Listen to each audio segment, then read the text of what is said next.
Welkom by die Volle Evangelie Kerk in Secunda.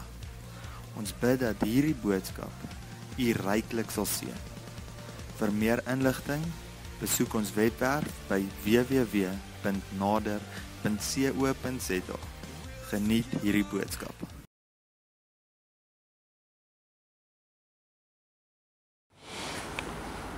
Ons almal het daagliks dinge wat ons moet vyf en oorkom en daar is soveel dinge in ons lewe wat gebeur, wat mense teen ons doen of wat mense sê en wat mense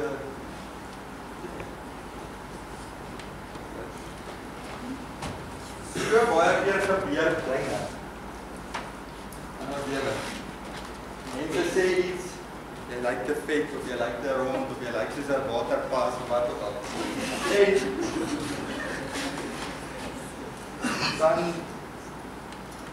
dan maak jy 'n keuse. Jy maak 'n keuse of jy hier kan bly. En dit wat mense teen jou doen, gaan optel, en of jy hierdie kant toe gaan kom, en sê, ja, ek gaan dit net los. Maar, guess what, ons doen het mos klaar. So ons sê, hierdie uitgesek lyk soos 'n waterpas. So, kom ons draai dit nou maar saam uit. En nie wat jy ook gedoen het nie, maar ons draai dit ook maar saam. Dis mos nie so moeilik nie. Hierdie is alright. So, ja, kom ons draai dit saam. Eigenlijk kyk hulle Kersie werker. Hy sal altyd 'n loser bly. Hy sal nooit niks word nie. Het jy gesê dat hy vandag aan het? Jo, en met sy ore wat onder sy krulhaar wegkry.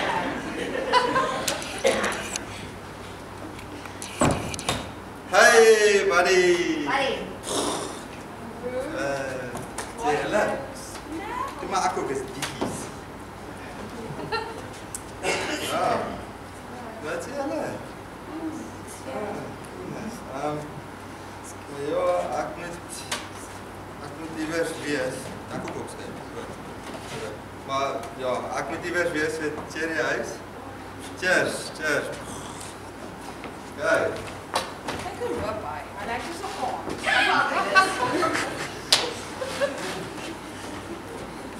Maar so baie keer gebeur dinge soos dit daagliks in ons lewe. En weer eens het ons 'n keuse of ons dit hier gaan los, maar die tasse nog is nie, en of ons dit gaan misloop en hierdie kant waar darm spasie is loop. Maar soos ons almal weet, ons doen nie daai deel nie, ons doen hierdie deel. En dan gaan nog sakke, tasse en alles wat ons op ons laai.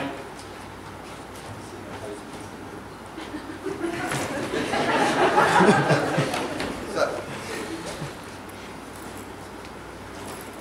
Kom net.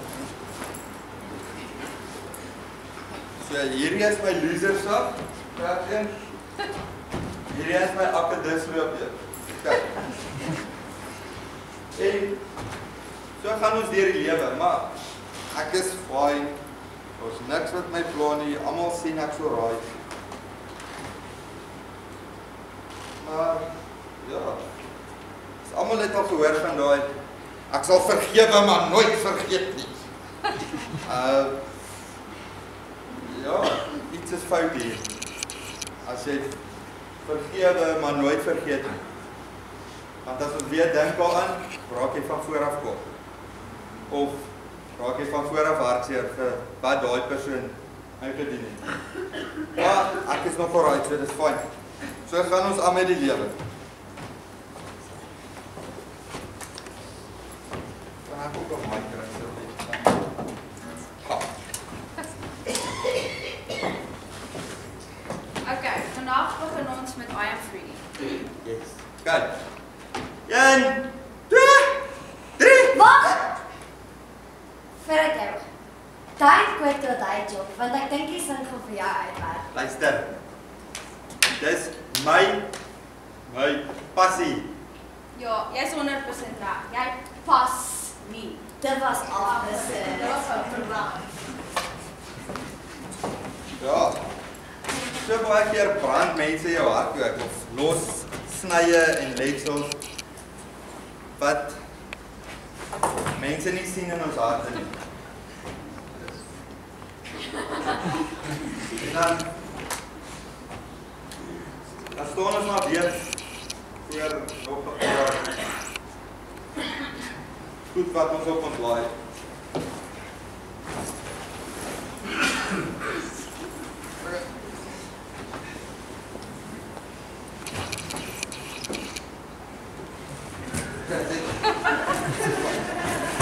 So, okay. Ha.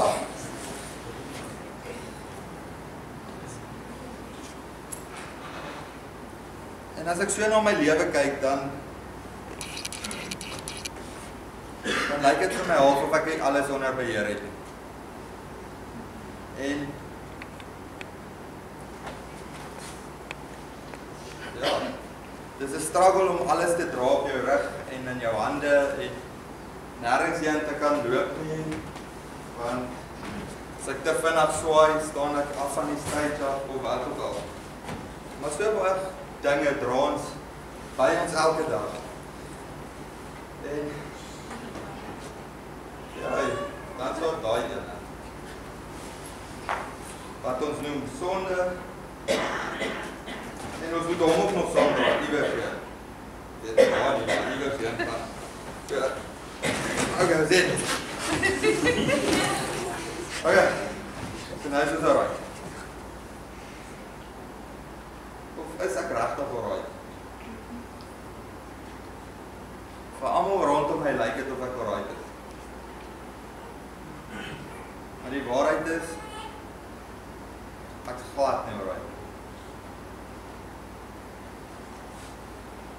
En dan kom al vers in my kop vir Matteus 11 vers 28 staan wat sê: Kom na my toe, almal wat moeg is en swaar laste moet dra. Ek gaan vir julle een ding sê, hier is redelike swaar laste. En ek sal julle rus gee. En dan kom ek na God en ek sê, Here, ek kan nie meer nie. Ek kan nie so aangaan nie. Die laste maak my moeg, maak my klaar, en dit lyk vir almal of ek alright is.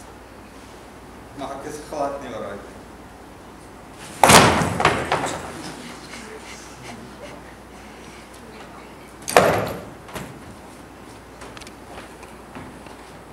Maar net soos dit, kom God se hand in en hy begin ons mold, en begin ons krap, en hy begin waar dit seer is, waar ons moet regmaak. En hy begin dit wegvat van ons. Maar gebeur dit in een dag? Ongelukkig nie. Om 'n masterpiece te maak vat tyd. En God is besig om aan ons te stuur en te skaaf om al ons dinge weg te vat. Amen. Amen.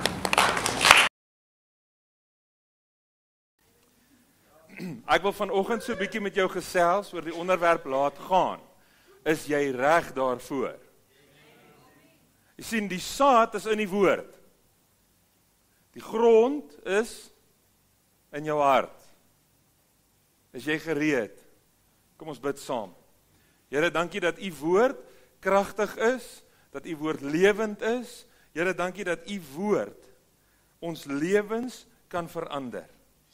Here, vanoggend bid ek en ek vra dat u deur hierdie woord in ons harte sal werk.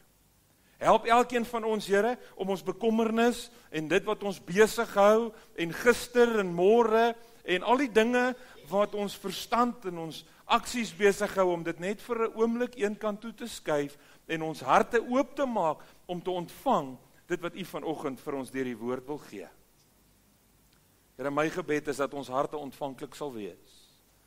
Ek bid, Heilige Gees, dat u elke weerstand en elke aandagafleier sal wegvat en dat ons sal hoor wat u woord sê. Dankie Here, dat U vanoggend met ons harte praat, en dat dit ons lewens verander, want dis U wat lewe en hoop bring. En ons bid dit, Here, in Jesus naam. Amen. Terwyl ek die laaste ruk so 'n bietjie deur Josef se storie herhaaldelik lees oor en oor en oor, sien ek net hoe die verhaal van Josef vir my soveel mooi lesse in het. En een van die grootste lesse wat ek by hierdie man in Genesis leer, is sy vergewensgesindheid. Die gesindheid wat Josef gehad het om te vergewe. Hierdie man wat verwerp is, wat verkoop is, hierdie man wat vergete was, wat vals beskuldig is, hierdie man wat deur al hierdie dinge gegaan het en steeds vergewe het. Dit was so maklik vir Josef om toe hy in Potifar se huis as slaaf opeindig, om te sê, dis my broer se skuld, en dit teen hulle te hou, dat hy daar is. Dit was so maklik vir hom, om in die tronk, 'n wrok te koester teenoor sy broers, wat hom verkoop het, of teenoor Potifar se vrou, wat hom probeer verlei het. Maar ek sien dit nie een keer in Josef se lewe nie. Na 20 jaar nadat sy broers hom verkoop het, kom hy weer in die teenwoordigheid van sy broers, wat hom verwerp het, wat hom verkoop het, wat hom weggestuur het, omdat hulle hom gehaat het, vir die feit dat hy 'n droom gehad het, vir die feit dat hy gesê het, God het 'n plan met hom, hulle jaloesie het gemaak, dat hulle hom verwerp en hom verkoop. En 20 jaar later, sien Josef sy broers vir die eerste keer. En toe hy met hulle praat, lyk dit so amper asof hy kwaai is. Want die Bybel sê, hy het vir hulle gesê, is julle spioene? En hulle het geantwoord, nee meneer, ons is nie spioene nie. Hulle het hom nie herken nie, maar hy het hulle dadelik herken. Nou, Josef was nie kwaad vir sy broers nie. Hy het hulle nie gevra of hulle spioene is, omdat hy 'n wrok of onvergewensgesindheid in sy hart gehad het nie. Josef het dit gevra, want dit was die manier hoe die Egiptenaar na buitelanders gekyk het, wat na hulle toe gekom het. In Genesis 42 vers 24 lees ek, toe draai hy hom van hulle af weg en ween. Daarna het hy na hulle teruggedraai en met hulle gespreek. Josef het met hulle gepraat, hy het hulle ontmoet, hulle het vir hom gesê, hulle is nie slawe nie, hy het hierdie hele gesprek met hulle gehad, hy het gevra, het julle nog 'n broer? Hulle het gesê, ja, hy het gesê, ek gaan een hier hou, en dan moet julle die ander een gaan haal, en in hierdie hele proses, terwyl hy met hulle praat, kan hy dit later nie meer hou nie, dat hy van hulle af wegdraai en huil. Nie omdat hy gesukkel het om hulle te vergewe nie, omdat dit vir hom so 'n oorweldigende ervaring was om hulle weer te sien. Josef raak emosioneel, maar daar's geen wraaksigtigheid in sy hart nie.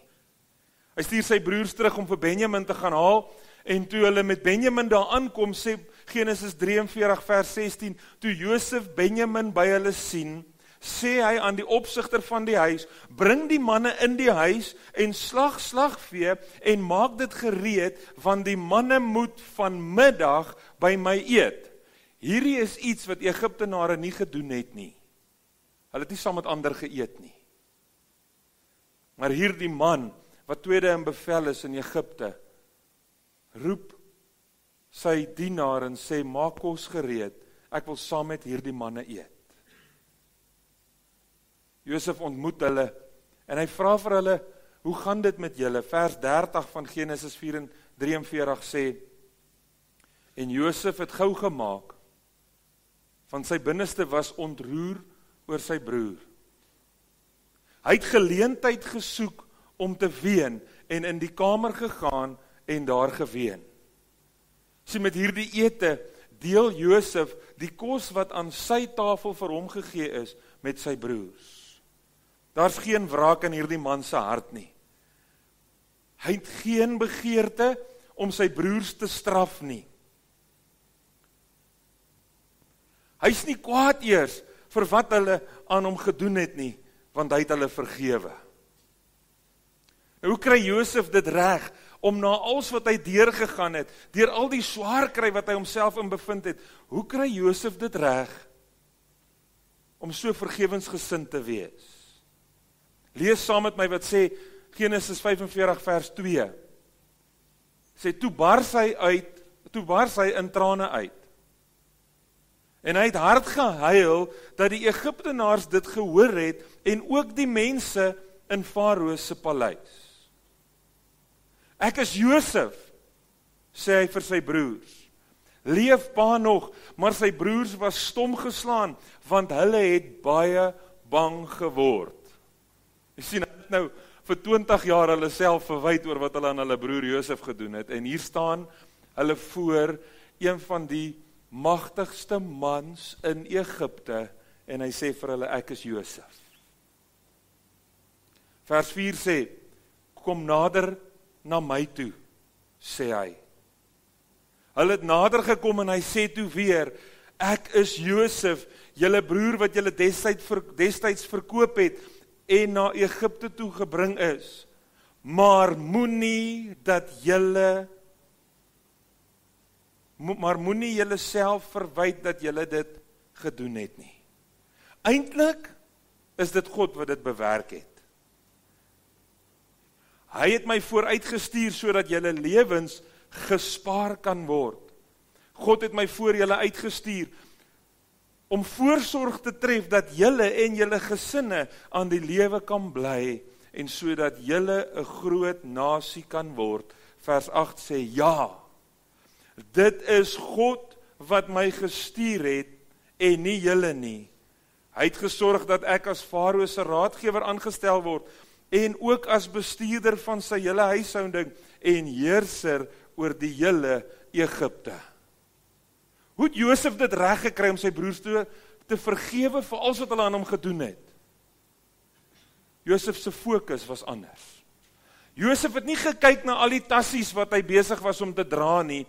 Josef het gefokus op God se plan met sy lewe. Want Josef, omdat hy op God se plan gefokus het, het Josef geglo dat dit wat sy broers vir sy nadeel bedoel het, het God vir sy voordeel gebruik.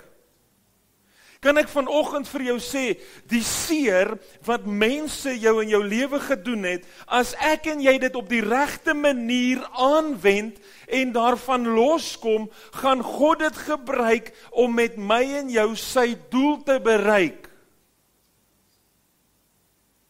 Ek kies of dit my vashou en my terughou, en of dit my help om God se doel met my lewe te bereik. Klaagliedere 3 vers 37 sê, kan daar iets gebeur as die Here dit nie toelaat nie? Hierdie vers vra die vraag, is daar enige iets wat gebeur wat God nie toelaat nie? Jy sien, ons is bly, ons raak bly daaroor, en ons is lief daarvoor om te sê, God is in beheer. Veral wanneer dit met my goed gaan. Gaan dit? Goed, pastoor, die Here is op die troon, God is in beheer. Maar wanneer dinge nie so lekker is nie, kan ek nog sê, die Here is in beheer.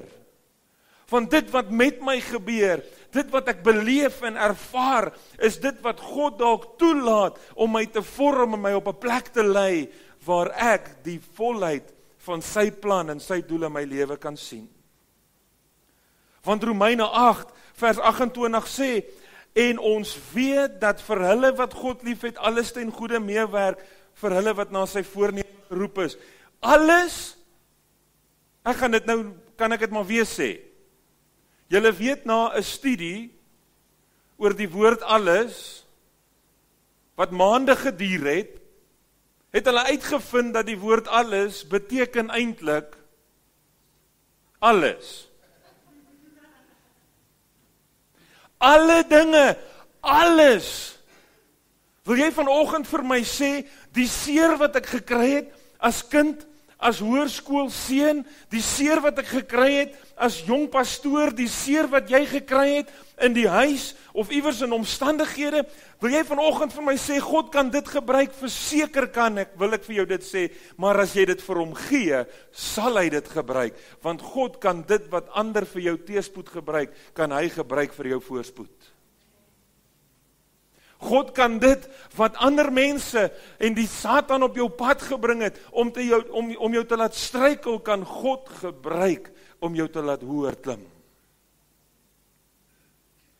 Ek sien hoe Josef daar staan, hy sien sy broers, hy sê vir hulle, dis ek Josef, hulle skrik so groot, wat doen hy? Hy sê, kom nader. Hy het hierdie manne vergewe vir wat hulle aan hom gedoen het. Het hy vergeet wat hulle aan hom gedoen het? Dink nou mooi, want Josef sê, kom nader. Ek wil met julle praat oor wat julle aan my gedoen het.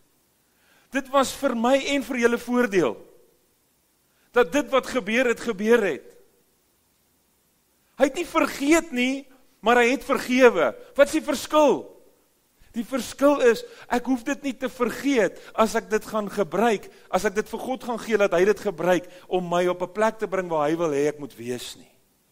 Maar as ek dit gaan gebruik, om straf uit te deel, en om moeilikheid te maak, en om aan te hou, vashou aan hierdie las, wat sê, dis nou maar hoe ek is, want mense het met my so en so gemaak, gaan ek dit vir altyd, as 'n kruk gebruik. Hy sê vir hulle, moenie julle self verwyd nie. En wil vanoggend vir jou sê, die enigste manier hoe Josef vir sy broers kan sê, moenie julle self verwyd vir wat julle aan my gedoen het nie, was omdat hy hulle nie verwyd het nie. Want jy kan maklik vir mense sê, ag, moenie worry nie, maar jy hou dit nog hier. Josef het met 'n oop hart gesê, moenie julle self verwyd nie, ek verwyd julle nie, want ek besef, God gebruik alles. Selfs die seer wat ek en jy in ons lewe kry.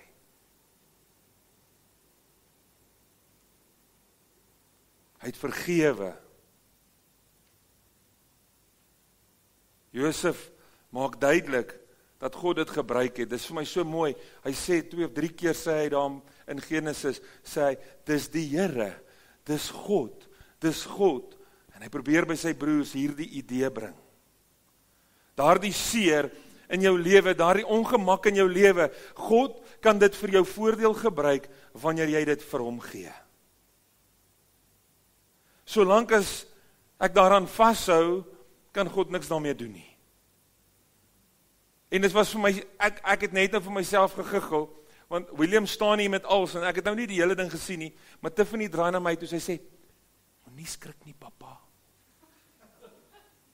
En toe hy die goed gooi, raai wat gebeur? Toe skrik ek. Sy moes net vir my gesê het, nee, hy gaan dit nou doen, maar toe doen hy dit nie dadelik nie. En is maklik vanoggend om te sê, ja pastoor, jy verstaan nie, dis moeilik, dis nie maklike goed hierdie nie. En ek wil vanoggend vir jou sê, wat jy sê is 100% waar. Ek wens, alles waaroor ons in hierdie gemeente preek, was so maklik, soos wat dit is om daaroor te preek. Want dis baie maklik om oor iets te preek. Dis nie so maklik om hierdie goed te leef nie. Dis maklik om dit in jou notaboekie neer te skryf. En ek like dit as ek sien mense skryf. Dis maklik om notas te maak of om die versies te merk of om te onthou en weer daarna te gaan luister. Die toepassing hiervan is nie so maklik soos wat dit is om daaroor te praat of om notas daarvan te neem nie. Maar wanneer God in my en jou lewe werk, kan hy die seerste seer gebruik vir die grootste mooi in my en jou lewe. Want hy is groter as die seer. Hy is groter as die mens wat jou seer gemaak het. Verstaan ek dit? Ja, ek verstaan dit verseker. Ek verstaan dit dat mense partykeer ons opsetlik seer maak. Ek verstaan dat mense partykeer in druk omstandighede is en ons nie opsetlik seer maak nie, maar dat ons seer kry. Want ek wil vanoggend vir jou sê, dat daar 'n tyd was in my lewe, waar dit vir my gevoel het, al die moeite wat ek doen, al die getrouheid, al die effort wat ek insit, die feit dat ek die mense in my lewe, wat saam met my in 'n huis bly, afskeep vir die voordeel van ander, het niks beteken nie, toe ek op 'n plek kom waar ek voel, ons sien niks raak nie, ons gee nie om nie, ander mense gaan voor jou geplaas word, en dinge gaan sommer net gebeur. Dis seer, as jy geblameer word, so op 'n subtiele, sagte manier, vir dinge wat gebeur, wat nooit eintlik jou fout is nie.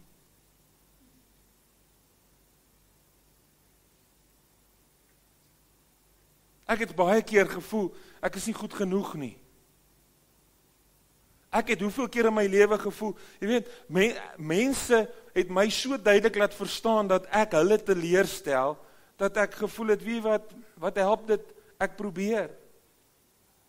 Maar vandag wil ek vir jou sê, dat daardie seisoen in my lewe het gelei tot die grootste groei in my lewe.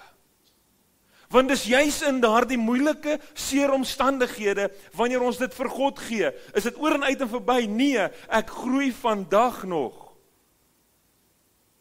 Want ek moet vandag nog hierdie dinge vir die Here gee. Ek het vergewe, en ek het begeer dat God se wil in my lewe, en in die mense om my, se lewe moet werk. Selfs in mense wat my onwetend seer gemaak het, se lewe bid ek, Here, dat U wil geskied. Dis 'n lekker gebed. Want ons bid hom. Ja, hy het my seer gemaak. Here, laat U wil geskied. Jy bid dit nie met daai gesindheid nie, hoor. Here, dat U droom waar word in daai mense lewe. Dat U plan in vervulling tree in daardie persoon se lewe. Vanoggend wil ek jou bemoedig, dit wat die vyand vir jou teëspoed beplan het, God gaan dit gebruik om jou voorspoedig te maak, gee dit net vir hom. Want onvergewingsgesindheid maak 'n mens siek. Onvergewingsgesindheid hou jou terug van 'n bestemming wat God vir jou instoor het. Onvergewingsgesindheid is soos hierdie rek.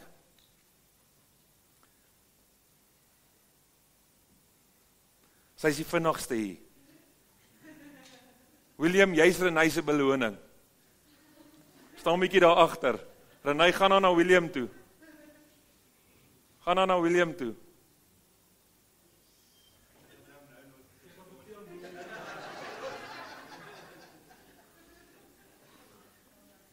Ek wil vir jou vanoggend sê, voordat ek nie die rek van seer wat mense in my lewe my gemaak het afhaal en dit vir God gee nie, kan ek nooit by die bestemming wat God vir my lewe het uitkom nie. Josef het in die land van sy swaar kry voorspoed beleef, omdat hy van die begin af gesê het, Here, U vat my seer en U maak dit mooi. Here, U vat dit wat vir my teëspoed bedoel is, en U gebruik dit vir my voorspoed. En ek wil vir jou vanoggend sê, moenie dat die rek van onvergewingsgesindheid jou terughou van dit wat God se plan vir jou lewe is nie. Hierdie is een van die grootste houvasse wat die vyand in my en jou lewe gebruik. Om ons weg te hou van die roeping, van die plan en van die doel wat God met my en jou in ons lewe het. Want solank as ek al my seer vashou, gaan ek wanneer ek bedien, vanuit dit bedien. Maar sodra ek dit vir die Here gee, gaan die Here sê, nou kan ek dit gebruik om jou voorspoedig te maak. Jy kan nou leer en vorentoe gaan. Het God 'n plan? Verseker. Matteus 6:14 sê, as julle mense vergewe wat teenoor julle oortree, sal julle hemelse Vader julle ook vergewe, maar as julle weier om mense te vergewe, sal julle Vader ook nie julle oortredings vergewe nie. Hierdie is in die Nuwe Testament. Dis Jesus wat hier praat. Markus 11 vers 25 sê, maar wanneer julle besig is om te bid, vergewe eers enige een teen wie julle grief koester. Een van die grootste terughoudende faktore in my en jou gebedslewe is onvergewingsgesindheid. Kolossense 3:13 sê, verdra mekaar en as enige een 'n klagte teen iemand anders het, vergewe mekaar. Hoor nou hier, vergewe mekaar soos die Here julle vergewe het. Vir hoeveel het die Here my en jou vergewe? Soveel? Soveel? Soveel?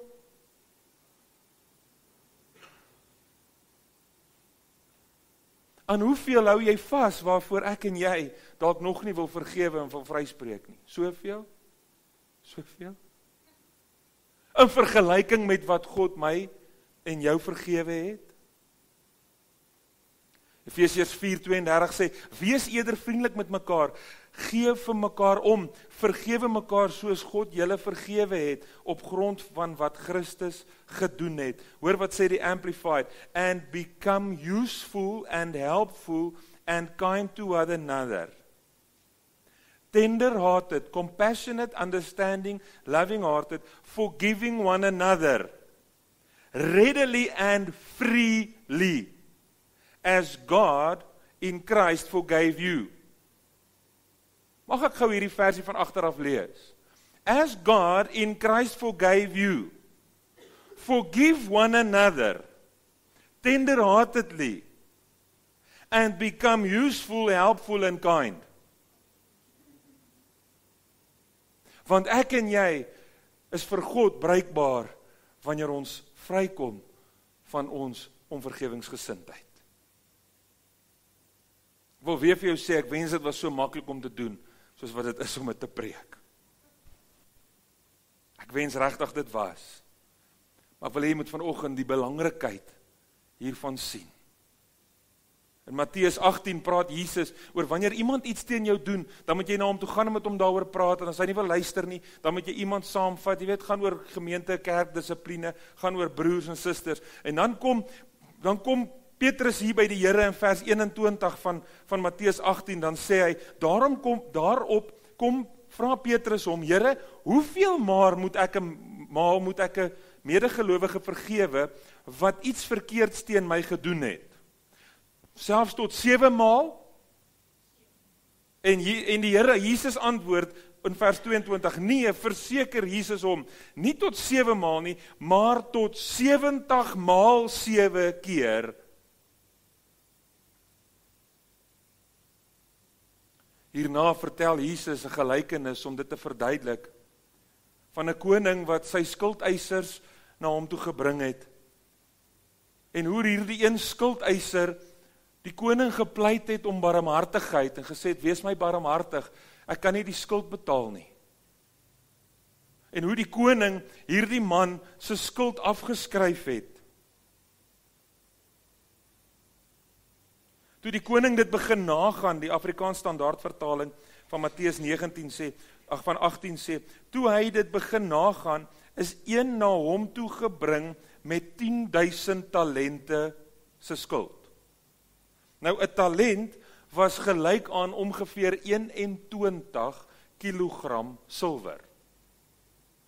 As ons mooi daarna kyk, dan was hierdie ou se skuld ongeveer, meer as julle almal sin, 20 jaar se salaris.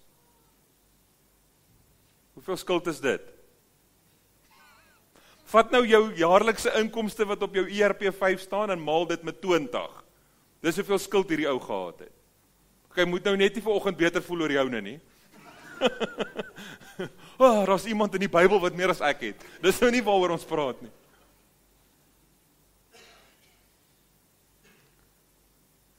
Ons ken die storie. Hierdie koning sê, dis maar reg. Ek skryf dit af. En hierdie man gaan na mense wat hom geld skuld, en daar's 'n ou wat op daardie stadium hom ongeveer 4 maande se loon skuld.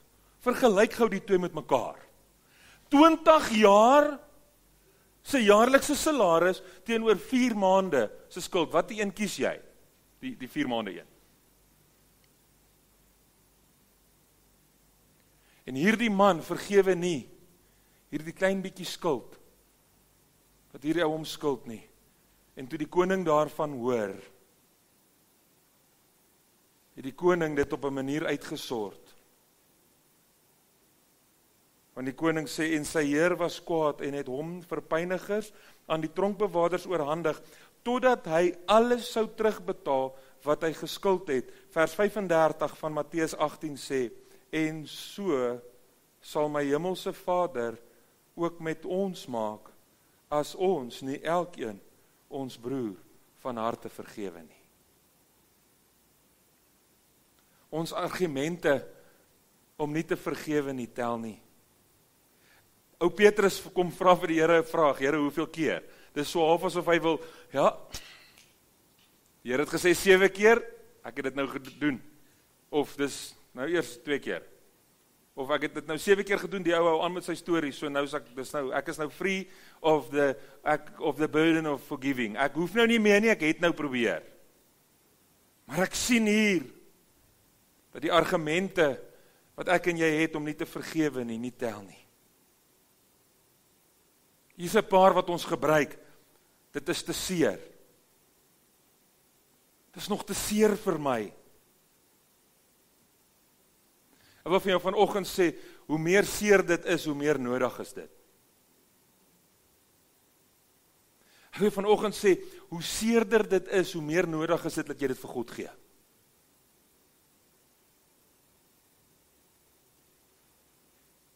En ek weet, dit is nie daai ou in die straat, wat jou een of ander iets toegesnou het, omdat jy klaarblyklik voor hom ingery het, wat moeilik is om te vergewe nie. Dis daai ou naby aan jou. Dis hier waar dit seer word. Maar dis hier waar dit nodig raak. Ek het tyd nodig. Ek het tyd nodig dat dit beter word. Of jy vanoggend sê, tyd maak dit nie beter nie. Hoe langer ek vat, hoe groter word dit. Want hoe meer ek oor hierdie ding dink, hoe groter proses word dit in my lewe. Ja, maar die Here is genadig vir my. Die Here se genade vir my is groot. En ek sal die Here sal verstaan dat ek nie nou kan nie. Ek wil vir jou sê, God se genade is daar nie omdat hy verstaan dat jy nie nou kan nie. God se genade is daar omdat hy jou nou wil krag gee sodat jy dit nou kan doen. Dis hoe genade werk. Genade is nie 'n verskoning nie. Dis God se krag wat in my en jou lewe werk. Ek sal vergewe as hulle jammer sê.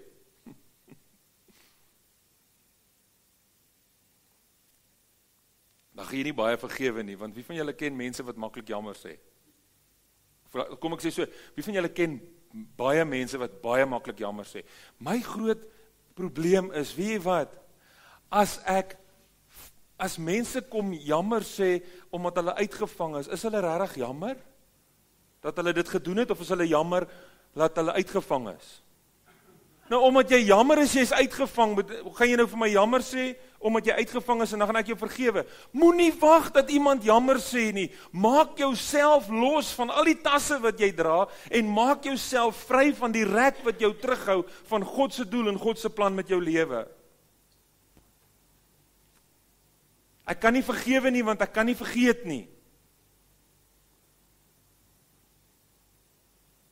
Vanoggend vir jou sê, moenie wag dat jy vergeet, totdat jy vergewe nie, want vergewe kom voor vergeet. Ek vergewe eers, en dan vergeet ek. Vergeet die bitter daarvan. As ek vergewe, gaan hulle dit weer doen. Dis 'n goeie verskoning. As ek hulle vergewe, gaan hulle dit weer aan my doen. Hulle gaan dit dalk in elk geval weer doen. Of jy nou vergewe of nie. Gaan dit in elk geval dalk weer doen.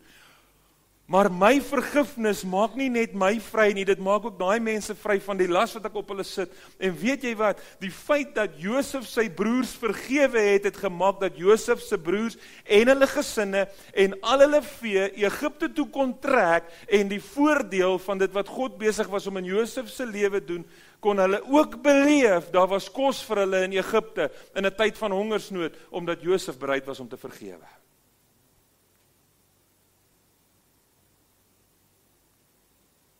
Vanoggend vir jou 3 goed sê wat vergifnis nie is nie. Vergifnis is nie in staatstelling nie. Jy gee nie vir mense toestemming om jou weer seer te maak nie. Dis nie wat vergifnis is nie. Vergifnis plaas nie myself in gevaar sodat ek weer seer kry nie. Maar vergifnis sê, hierdie begeerte om te straf word weggevat.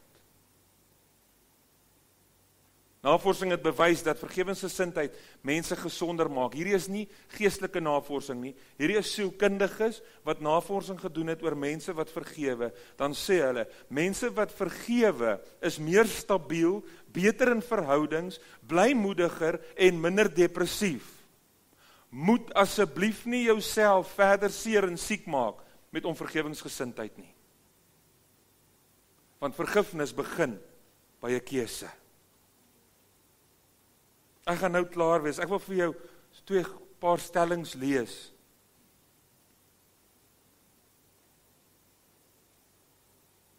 Storie wat gebeur met 'n vrou met die naam van Corrie ten Boom. Sy en haar familie het mense, Jode in Holland in hulle huis ingeneem en beskerm. En die Duitsers het daarvan uitgevind en hulle het hulle gevange geneem. Hulle het hulle gemartel. Hulle het hulle in die koue kaal laat loop. Hulle het die vrouens en die dogtertjies en die jong meisies wat in hierdie konsentrasiekampe was, verkrag en mishandel. Hulle het hulle nie kos gegee nie. Corrie ten Boom is later vrygelaat uit die kamp uit waarin sy gevange gehou is. Corrie is vrygeraad uit die kamp uit waar haar sussie gesterf het, as gevolg van die mishandeling en die feit dat sy nie kos gekry het nie. Betsy and I had been arrested for concealing Jews in our home during the Nazi occupation of Holland. This man had been a guard at the concentration camp where we were sent. Sy vertel hier hoe sy in Munich in 'n kerk preek. En hoe die kerk vol mense sit. En sy sê, die oggend in haar voorbereiding, in die vorige dag in haar voorbereiding, het die Here met haar gepraat en die Here het met haar gedeel oor sy vergifnis. En Corrie sê sy preek oor die feit dat God vergewe en dat hy ons sonde in die diepste van die oseaan werp, waar niemand dit kan kry nie. En sy praat oor vergifnis en sy nooi hierdie mense wat na haar luister om hulle harte oop te maak en God se vergifnis te ontvang. Sy praat oor die groot krag van God wanneer dit kom by vergifnis. En aan die einde van die diens sê Corrie ten Boom, terwyl die mense uit hierdie auditoriumpie uitstap, sien sy teen die vloei van die stroom mense, stap daar 'n man vorentoe, na haar toe, en soos hierdie man vorentoe stap, erken sy hom. Een van die wagte, wat haar en haar sussie kaal laat loop het, in 'n konsentrasiekamp. Een van die wagte, wat by was, toe haar sussie verkrag is, een van die wagte, wat hulle kos voor hulle opgeëet het, en nie vir hulle iets gegee het om te eet nie.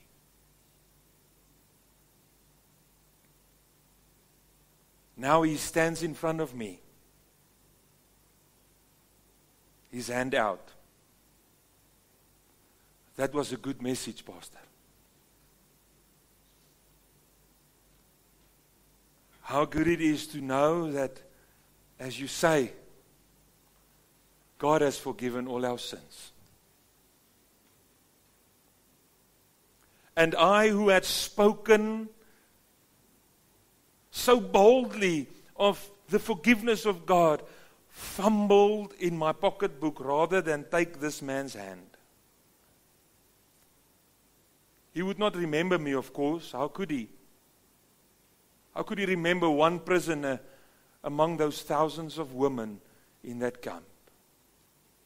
But I remembered him. I remembered the leather crop swinging from his belt. It was the first time since my release that I had been face to face with one of my captors, and the blood in my body seemed to freeze.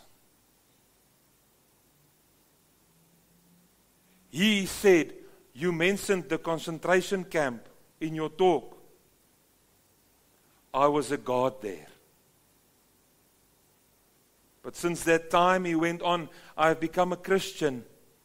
I know that God has forgiven me of all the cruel things that I did, but I would like to hear it from your lips again."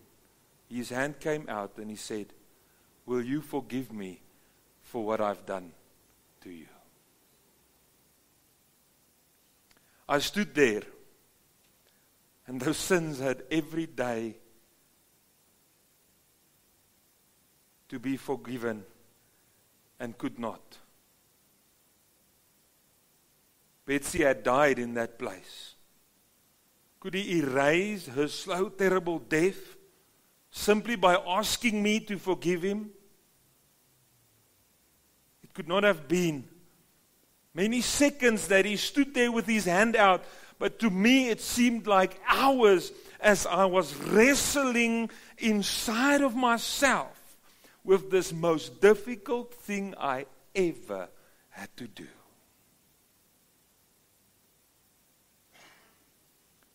As I still stood there with the coldness of unforgiveness clutching my heart, I remembered that forgiveness is not an emotion. It's a decision. It's an act of the will. And the will can function regardless of the temperature of my heart. So silently I prayed, "Jesus, help me."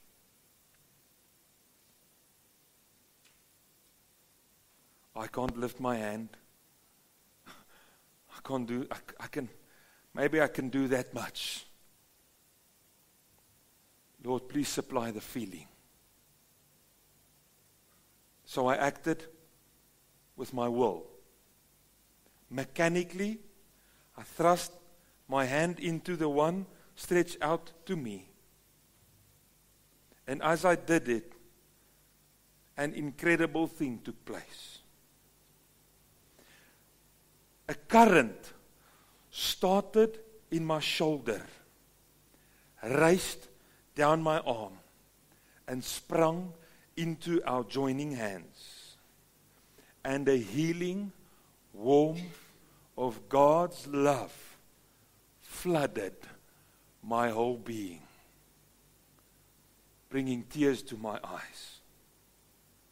"I forgive you, brother," I cried.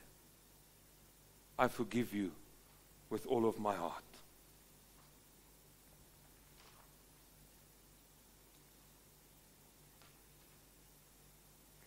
Hierdie vrou die beste ding gedoen wat sy kon doen. Sy het gesê, "Here, help, want ek kan nie nou nie." Sy vertel in hierdie artikel, later vertel sy, hoe sy vergewe het, en hoe sy by haarself gedink het, as ek dit gedoen het, gaan ek nooit weer met onvergewingsgesindheid sukkel nie. Want hierdie was massive. Dit was groot. Ek het hierdie ou wat eintlik min of meer verantwoordelik was vir my sussie se dood, het ek vergewe. Sy vertel hoe jare later iemand in 'n gemeente waarin sy betrokke is, mense valse beskuldigings van haar rondstuur in briewe, en hoe sy dit by ander mense kry, en hoe sy op 'n plek kom waar sy weer besef, ek moet loskom, want ek is besig om hierdie ding teen hierdie mense te hou. Sy sê sy het gebid, Here help my. Sy het hulle vrygespreek, en Corrie ten Boom sê, wat haar gepla het, is nadat sy vergewe het, vang sy haarself dat sy in die middel van die nag wakker word met gedagtes oor wat hierdie mense aan haar gedoen het. En iewers praat sy met 'n pastoor en sy sê vir hom, ek kan nie verstaan nie, ek het hoeveel keer gebid dat die Here my moet help om hierdie mense te vergewe, maar dit bly by my. En hierdie pastoor sê vir haar, vergifnis is soos 'n kerkklok wat gelei word. Solank as wat jou hand op die tou is, gaan die klok aanhou lui. Maar sodra ek en jy besluit om te vergewe, los ons die tou. Dit beteken nie die klok hou dadelik op met lui nie. Dit beteken hy lei al hoe stadiger en al hoe sagter tot dit verby is. Want daar is dalk ietsie iewers waarmee jy moet deel. En so sê sy, gaan daar weke verby waar ek voel, hierdie klok hou net aan moet lei en aan moet lei en al moet lei. Maar Here, ek het vergewe. Ek het my hand gelos. En sy praat weer eendag met iemand en sy vertel vir hulle hierdie illustrasie wat hierdie man haar gegee het van die klok wat lui. En sy sê, ek het bewyse van wat hierdie mense aan my gedoen het. En sy maak haar lesenaarlaai oop en sy haal 'n leer uit met al die bewyse. En hy sê vir haar, Corrie, jy het vir my gesê as God vergewe, vat hy dit so ver weg, dat hy dit in die diepste van die see gooi. Hoe het jy vergewe as jy dit bære? As jy die bewyse hou, sodat jy net vir mense kan wys dat hulle jou regtig seer gemaak het. En sy sê, in daardie aand, vat sy daardie file, en sy gooi dit in haar kaggel, en sy sê, soos wat die vuur hierdie blaaie van hierdie briewe verteer, hoor sy hoe die klok ophou lui. Ek wil vanoggend vir jou sê, vergifnis begin by 'n keuse, ek wil. Ek wil en ek sal. En as ek sê ek wil, en as ek sê ek sal, dan sit ek my hand in God se hand en ek sê, Here help, want ek het U nodig vandag. En as jy jou hand in God se hand gesit het, dan wil ek hê jy moet hierdie proses begin volg. Hou dan op om met hierdie persoon te praat oor wat hulle aan jou gedoen het. Want dit is so maklik vir my om te sê, William, ek vergewe jou, dat jy nou en dan nie vir my luister nie. En môre sê ek vir hom, ek hoop jy gaan hierdie week vir my luister, want jy nou en dan nie vir my luister nie. Hou op om met hierdie persoon daaroor te praat. As jy 'n keuse van jou wil uitgeoefen het, ek vergewe, moenie weer met daardie persoon daaroor praat nie. Josef het, om vir sy broers te verduidelik wat die voordeel was wat daar uitgekom het. Jy het die reg om weer met daardie persoon wat jou seer gemaak het, te praat, as vergifnis se proses klaar is in jou lewe, en jy met hulle kan praat oor wat God gedoen het in jou en in hulle lewe, as gevolg van die feit dat hy die teëspoed vir julle voorspoed gebruik het. Maar nie voor dit nie. Die tweede ding wat jy doen, as jy kies om iemand te vergewe, om iemand vry te spreek, 1, hou op om met hulle daaroor te praat. 2, hou asseblief op om met ander mense daaroor te praat. En die derde ding, en hier is dit nou weer makliker om daaroor te preek as om dit te doen. Vertrou die Here om op te hou, om met jouself daaroor te redeneer. Kan ek vir jou sê, hoe werk dit? Vergifnis beteken nie ek het vergeet wat aan my gedoen is nie. Vergifnis beteken wanneer ek daaraan dink, sien ek dat God dit gebruik het en dit maak nie meer seer nie. Ek het nie meer daardie kouigheid wat deur my liggaam vloei wat sê as hulle net hulle les kan leer en kan regkom en kan oor dit kom. Josef was suksesvol. Josef het God se bestemming, God se doel met sy lewe bereik, want hy het homself losgemaak van die rek van onvergewingsgesindheid. Hy het ontslaag geraak van die bagasie van gister en voluit geleef vir God se doel met sy lewe. Nie in jou krag nie, in sy krag. Soos wat Corrie gesê het, Here, help. Want Klaagliedere 3 vers 21 sê, dit sal ek ter harte neem, daarom sal ek hoop, dit is die goedertierenheid van die Here, dat ons nie omgekom het nie, want sy barmhartighede. Die woord barmhartigheid het te doen met God se vermoë om my en jou te vergewe. Hy is ons barmhartig. Hoor hier, hy sê, want sy barmhartighede het geen einde nie, hulle is elke môre nuut.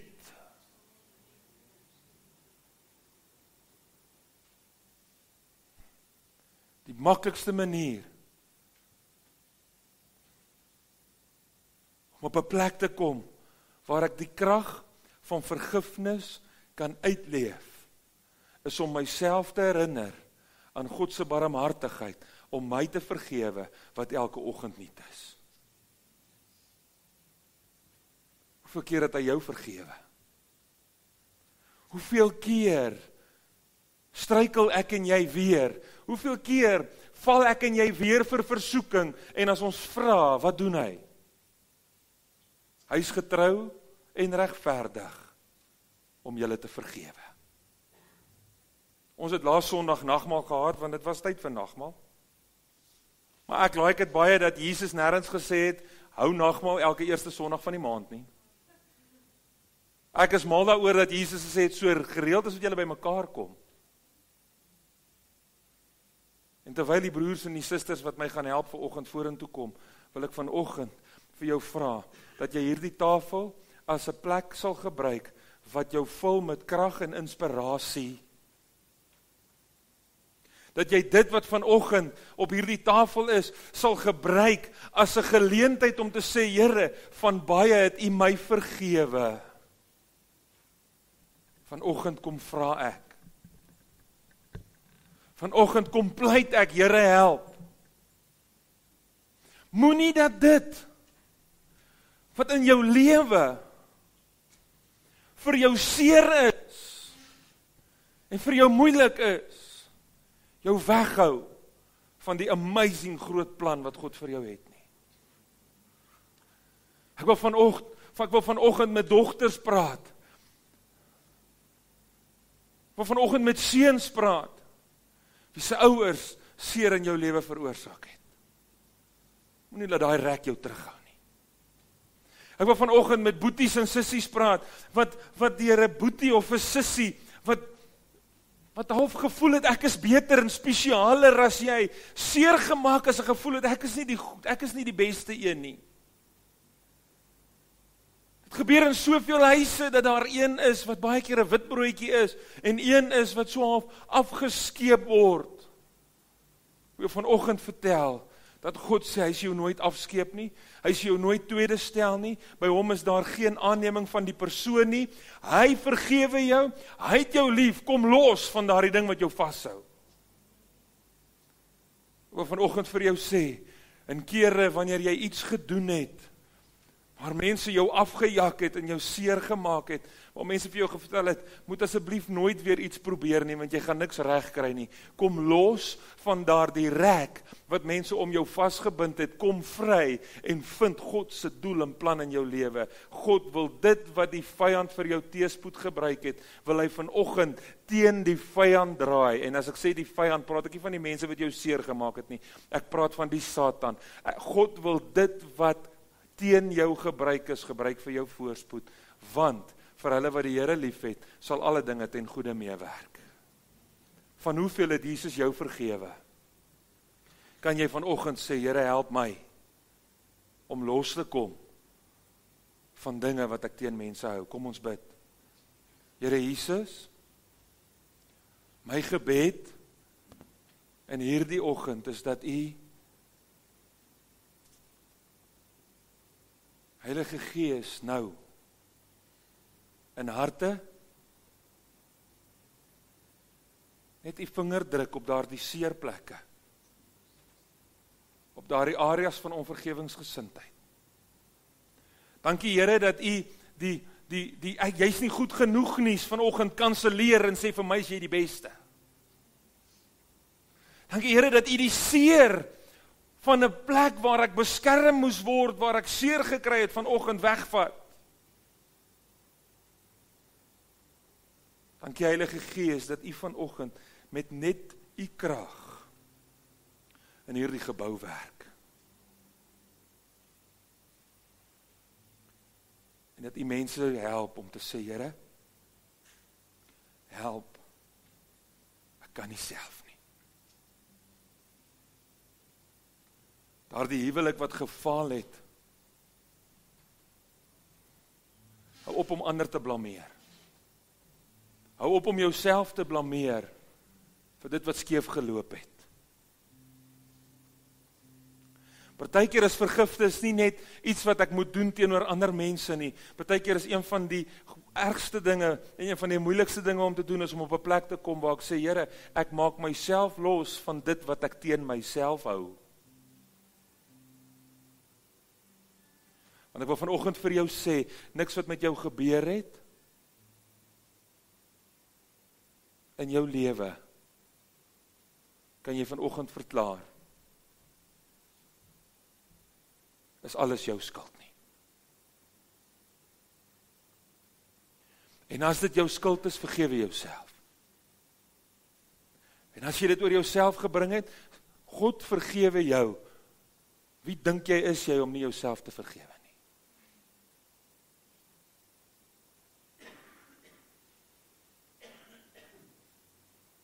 Kom los vanoggend van die rek van onvergewingsgesindheid wat jou terughou van God se plan. Ja, maar ek het seer. Ja, maar God wil dit gebruik om sy plan in jou lewe in vervulling te sien. Heilige Gees, vanoggend, terwyl ons hierdie tafel van vergifnis gebruik, bid ek dat U mense sal vrymaak van onvergewingsgesindheid. Ek bid dit, Here, in Jesus naam.